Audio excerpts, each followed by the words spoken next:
2027-এর ANM GNM aspirants, তোমরা যারা যারা ভাবছো যে এএনএম জিএনএম পরীক্ষাটিতে বসবে, প্রিপারেশন নেবে, আজকের ভিডিওটা কিন্তু গোটা দেখো, তাহলে তোমরা একটা আইডিয়া পেয়ে যাবে পরীক্ষা সংক্রান্ত এবং এই যে ইংলিশ সংক্রান্ত। কারণ কি, ইংরেজি যে সাবজেক্ট আছে সেটা কিন্তু থার্ড হাইয়েস্ট ওয়েটেড সাবজেক্ট। প্রথমত হচ্ছে life science 50 mark, physical science 25, তারপরে কিন্তু ইংরেজি যেখানে 15 মার্কস তোমাদের থাকছে। এএনএম জিএনএম পরীক্ষাটি যেহেতু অনেক স্টুডেন্টরা দেয়, কেন কি আর্টসের স্টুডেন্টরা দিতে পারছে, অনেক স্টুডেন্ট আছে যারা যারা কলেজে পড়ছে তারাও পরীক্ষা দিতে পারছে, অনেক আছে চাকরিজীবী বা হাউসওয়াইফ আছে যে দিদিরা, তারাও কিন্তু এই পরীক্ষায় কিন্তু বসতে পারে। কারণ কি, আপার এজ লিমিট কিন্তু নেই এই পরীক্ষাতে। তাই জন্য এটা একটা দারুণ সুন্দর সুযোগ হয়ে যায় তাদের জন্য, যাতে তারা আবার পরীক্ষাতে বসতে পারে। একটা এমন পরীক্ষা, কম্পিটিটিভ পরীক্ষার জন্য বসে সেইটার কোর্স কমপ্লিট করে যাতে একটা খুব ভালো মতন প্রতিষ্ঠা পায়, সেই সংক্রান্ত কিন্তু সবাই এই পরীক্ষাটার জন্য কিন্তু চোখ মেলে থাকে এই পরীক্ষাটা দেবে বলে।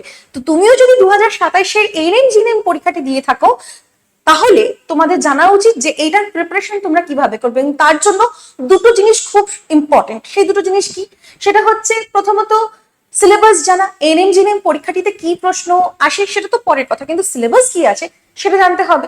তার জন্য লেটস ইমপ্রুভের যে নার্সিং চ্যানেল, সেখানে গিয়ে তোমরা দেখে নাও। দ্বিতীয়ত হচ্ছে PYQ দেখা এবং অ্যানালিসিস করা। আগের বছরগুলোর অ্যানালিসিস আছে আমাদের চ্যানেলে, তোমরা সেখান থেকে দেখতে পারো। এই বছরের অ্যানালিসিস নিয়ে আমি কিন্তু তোমাদের সামনে চলে এসেছি, যেখানে কিনা পুরোপুরি ভাবে আমরা ডাইসেকশন করব ইংলিশে তোমাদের কোথা থেকে কত মার্কসের পরীক্ষায় এসছে এবং কোন টপিক গুলো অর্থাৎ চ্যাপ্টার গুলো তোমাদের আসেনি। মজার ব্যাপার কি জানো, এই যে তোমাদের সিলেবাসটা, ইংলিশের যে সিলেবাস, সেটা কিন্তু ক্লাস 12 ইকুইভ্যালেন্ট থাকে।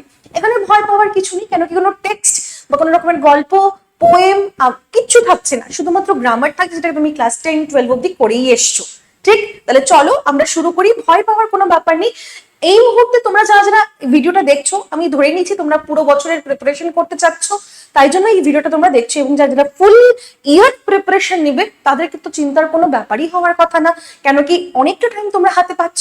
তাহলে দেখো, প্রথমত আমরা যাই টপিক ওয়েটেজে এবং ব্রেকডাউনে। যখন মোডালস যেটা আছে সেটা হচ্ছে প্রথম প্রশ্ন, সেখান থেকে দেখো 1 মার্ক তোমাদের মোডালে ছিল। তারপরে দেখো প্রিপোজিশন, এটাও তোমরা ছোটবেলা থেকে করে এসেছো, এটাও তোমাদের দেখো 1 মার্কের তোমাদের থাকছে। নেক্সট দেখো গ্রামাটিক্যালি কারেক্ট ইনকারেক্ট সেন্টেন্সেস, এইটা একটু বোঝার ব্যাপার আছে। 4টে সেন্টেন্স থাকবে, এই সেন্টেন্সের মধ্যে বলবে যে গ্রামাটিক্যালি ভুল কোনটা সেটাকে কারেক্ট টিক মার্ক করো, অথবা গ্রামাটিক্যালি কারেক্ট কোনটা সেই সেন্টেন্সটাকে বাছাই করে ওই মার্কশিটটা তোমরা ভরো। তাহলে এরকম টাইপের কিন্তু কোয়েশ্চেন আসে, সেখানে কিন্তু 1 মার্কস এই বছর মানে 2026-এর পরীক্ষায় আমরা আসতে দেখেছি।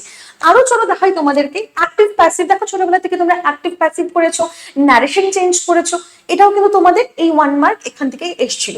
ন্যারেশন চেঞ্জ 1 মার্ক এসেছে।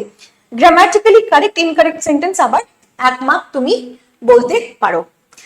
এছাড়া দেখো, আমি যদি তোমাদেরকে বেসিক্স অফ ইংলিশ গ্রামারের কথা বলি, যেটা কিনা একটা বিশাল বড় portion, basics of English grammar, এখানে তোমাদের বেশ কয়েকটা টপিক আছে, যেমন কি noun, pronoun, adjective, adverb, subject, verb, agreement, 5টা টপিক আছে। এই 5টা টপিক করা খুবই গুরুত্বপূর্ণ। এবং এই যে 5টা টপিক তোমরা শুনলে, এইটা ছোটবেলায় তোমরা যেভাবে পড়েছিলে সেই মতন কিন্তু আর পড়লে হবে না, মানে একদম বাচ্চাকালে। এবার তোমাদেরকে একটু রুলস পড়তে হবে এবং কম্পিটিটিভ পরীক্ষায় কিরকম ধরনের প্রশ্ন এই টপিকগুলোর থেকে উঠে উঠে আসছে সেটা তোমাকে জানতে হবে। এবং সেটা তুমি যদি ভালো করে করতে চাও, তোমার একটা গাইডেন্সের কিন্তু প্রভাব সেখানে খুবই ইম্পর্টেন্ট একটা রোল প্লে করে। তার জন্য আমি আছি, শ্রদ্ধা ম্যাম, আমি ইংলিশই পড়াই তোমাদেরকে। তো দেখো, এখানে অ্যাডজেক্টিভ থেকে 2 মার্ক এবং নাউনের থেকে আমরা বলতে পারছি 2 মার্ক এসছে, অর্থাৎ কি 2 2 4 মার্কস কিন্তু তোমরা অ্যাডজেক্টিভ আর নাউন মিলে তোমরা পেয়েছো। তাহলে এই বেসিক্স অফ ইংলিশ গ্রামার, যেখানে noun, pronoun, adjective, adverb, subject, verb, agreement আছে, সেটা কিন্তু ভালো করে আহত করতে হবে তোমাদেরকে। অ্যান্ড নেক্সট দেখো স্পেলিং আছে। স্পেলিং এর মধ্যে থেকে আমরা 1 মার্ক দেখতে পেরেছি এসছে, যেখানে কিনা আউট অফ 4 তোমাদেরকে একটা মার্ক করতে বলেছে। 4টার মধ্যে একটা ঠিক বা একটা ভুল, সেটা তোমাকে মার্ক করে নিতে হবে, সেটা সেন্টেন্সের মধ্যে কিন্তু লেখা থাকে। ঠিক আছে, নেক্সট দেখো, নেক্সট হচ্ছে ইডিয়ম, ফ্রেজ, এই যে টপিকটা, এই টপিক থেকে দেখো 2 মার্কসের কিন্তু আমরা প্রশ্ন দেখেছি। এই যে হচ্ছে কি, সেটা হচ্ছে আমাদের ভোক্যাব, যেটা কিন্তু তোমাদের ছোটবেলায় তোমরা হয়তো পড়েছো, কিন্তু এই যে কম্পিটিটিভ পরীক্ষায় যখন আমরা এটার কথা বলি তখন কিন্তু এটা ভাস্ট হয়ে দাঁড়ায়। 11 লাখের উপরে ইংলিশে ওয়ার্ডস আছে, কিন্তু সব পড়া কি সম্ভব? না। সেই জন্য তোমাদের খুব সিলেক্টিভলি পড়তে হবে। আর যদি আমার গাইডেন্সে পড়ছো তাহলে তো বাস আমার উপরে ছেড়ে দাও, তোমরা সেখান থেকে পড়তে পারো। বাই দ্য টাইম আমরা দেখি 2026-এ কিরকম কি এসছে। ভোক্যাবুলারি থেকে বিপরীত শব্দ, সমর্থক শব্দ। বিপরীত শব্দে দেখো এখানে অ্যান্টোনিম একটা এসেছে, সিনোনিম এখানে একটা এসেছে, তাহলে একটা কিন্তু প্রশ্ন এখান থেকে দেখেছি। আচ্ছা, এই হলো আমাদের পুরো ডাইসেকশন করলাম আমরা ইংলিশ পেপারের এএনএম জিএনএম। এবার তোমরা যদি বলো যে ম্যাম এইটার লেভেল কিরকম ছিল ইংলিশ পরীক্ষা, আমি পড়িয়েছি, আমার কাছে তো সবই সহজ, কিন্তু সেটা নয়। স্টুডেন্টদের জন্য আমি বলছি, এবং যারা যারা রেগুলার স্টুডেন্ট আছো, যারা কলেজ স্টুডেন্ট আছো, যারা অনেকদিন পড়াশোনার বাইরে আছো, বা যারা চাকরিজীবী আছো, প্রচুর স্টুডেন্টরা কিন্তু, প্রচুর লোকেরা কিন্তু এএনএম জিএনএম পরীক্ষাটি দেয়, কারণ একটাই আপার এজ লিমিট কিন্তু নেই এখন অবধি। তো সেই সংক্রান্ত আমি যদি বলি, একটা স্টুডেন্ট যদি প্রিপারেশন নেয়, আউট অফ 10 যদি এটাকে আমি হার্ডনেস ধরি, তাহলে মোটামুটি তুমি 2.5 to 3 বলতে পারো, এর বেশি কিন্তু না। একদম সোজা প্রশ্ন কিন্তু করেছিল, কিন্তু কোয়েশ্চেন হচ্ছে পরের বছর অর্থাৎ 2027 যেখানে তুমি পরীক্ষা দিচ্ছ, সেটাও কি একই থাকবে? একই লেভেলের তোমাদের কি প্রশ্ন আসবে এএনএম জিএনএম এর? এটা কিন্তু বিশাল বড় একটা কোয়েশ্চেন, যার উত্তর শুধুমাত্র বোর্ডের কাছে আছে, ডাব্লিউবিজেই এর কাছে আছে। আমরা কি করতে পারি? আমরা পড়াতে পারি, আর তোমরা কি করতে পারো? ভালো করে প্রস্তুতি নিতে পারো। তাহলে সেটা তোমরা মাথায় রেখে, এখন আমি তোমাদেরকে সেটাই বোঝাবো যে তোমরা কিভাবে এটাকে আরো ভালো করে প্রিপারেশন নিতে চাচ্ছ। প্রথমত মাথায় রেখো, যেহেতু এতগুলো আমি ক্রাইটেরিয়া বললাম যেটার জন্য এই এক্সামটার কম্পিটিশন বেড়ে যাচ্ছে, তো সেক্ষেত্রে তোমরা মাথায় রেখো ফিজিক্যাল সায়েন্স, লাইফ সায়েন্স, অঙ্ক, এই 3টে সাবজেক্ট কিন্তু তোমাদেরকে করতে হবে। কেন কি, life science 50 marks, physical science 25 marks, math 10 marks. এত মার্কস খোয়ানো যাবে না। খোয়ানো তো দূরের কথা, স্টুডেন্টদের নেগেটিভেও কিন্তু এবার রেজাল্টের মার্কস কিন্তু হতে পারে শুধুমাত্র ফিজিক্যাল সায়েন্সের অঙ্কে মার খেয়ে যাওয়ার জন্য।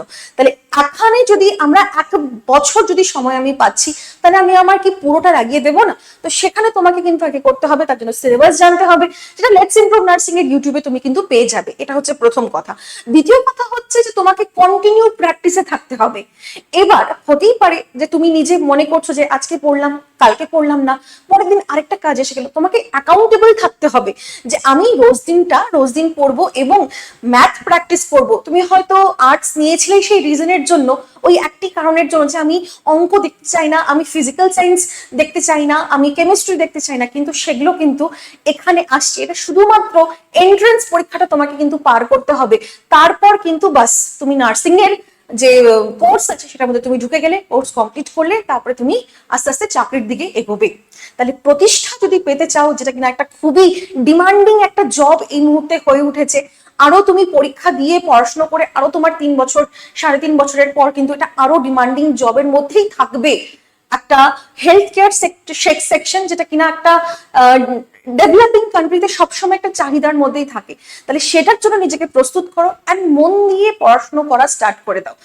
আমি ভোক্যাবের জন্য, ইংলিশের জন্য তোমাদেরকে বলবো, আমি ইংলিশ এডুকেটেড, তাই জন্য ইংলিশের জন্য বলবো তুমি ইউটিউব থেকে আমার ভোক্যাব টনিক করতে পারো। যদি অ্যাড ফ্রি দেখতে চাও, তুমি লেটস ইমপ্রুভ এর অ্যাপ ডাউনলোড করে নাও, সেখানে তুমি ফ্রি কোর্সেও পেয়ে যাবে, যেখানে তোমাকে কেউ বিরক্ত করবে না, কোনো অ্যাডস নেই, কোনো কিছু নেই, তুমি একদম ডিরেক্টলি দেখে নিয়ে করতে পারবে কিন্তু।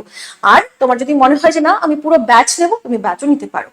আর last but not the least, তোমাকে লেটস ইমপ্রুভ নার্সিং এর ইউটিউব চ্যানেলকে সাবস্ক্রাইব করতে হবে, যাতে তুমি এরকম ধরনের আরো অনেক ভিডিও দেখতে পারো এবং আমাদের সঙ্গে যুক্ত থাকতে পারো। এখানে ডেসক্রিপশনে তুমি টেলিগ্রামেরও লিঙ্ক পাবে, ব্যাচে ভর্তি হয়ে যাওয়ার জন্য তুমি নম্বর পাবে, সবকিছু তোমাদের জন্য অ্যাভেলেবেল করে দেওয়া হয়েছে। তোমাকে শুধু অ্যাকশনটুকু নিতে হবে।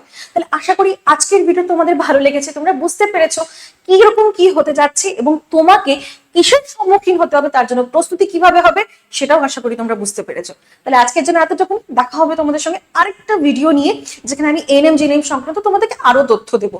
তাহলে দেখা হচ্ছে, চলো আজকের জন্য বাই বাই।